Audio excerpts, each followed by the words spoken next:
Magandang araw sa inyong lahat. Ngayon, tatalakayin natin ang isang mahalagang paksa na may kinalaman sa ating kalusugan, ang sakit na dengue.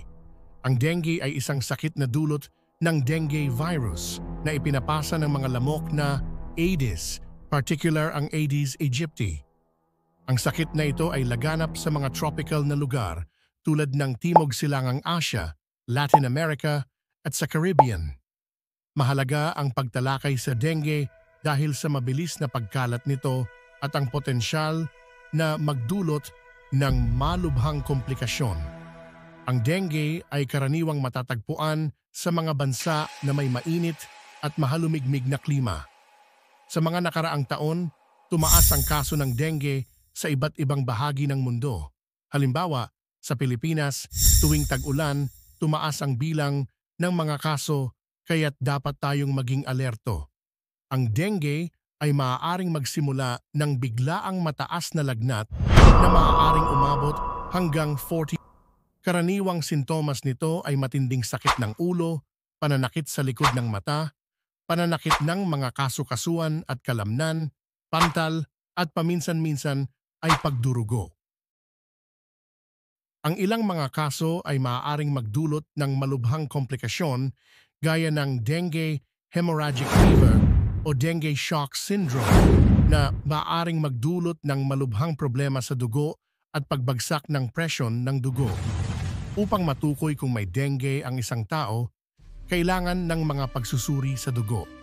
Ang mga test na ito ay makakatulong upang malaman kung ang katawan ay mayroong virus o antibodies laban dito.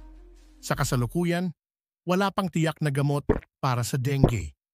Ang paggamot ay nakatuon sa pagbibigay ng suporta tulad ng sapat na pag-inom ng likido upang maiwasan ang dehydration, pamamahala ng lagnat gamit ang mga gamot at pagsubaybay sa kalagayan ng pasyente.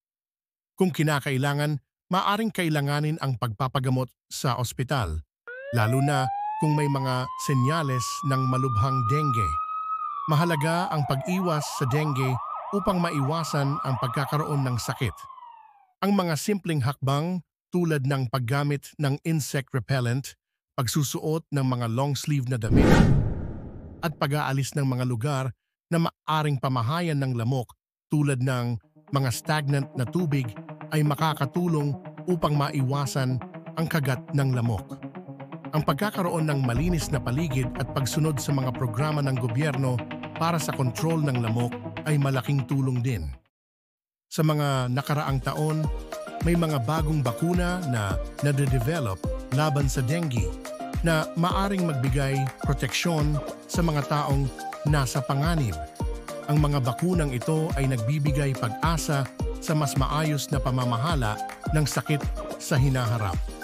Sa pagtatapos ng ating talakayan, mahalaga na tayo ay maging maalam sa dengue at magsagawa ng mga hakbang para sa pag-iwas.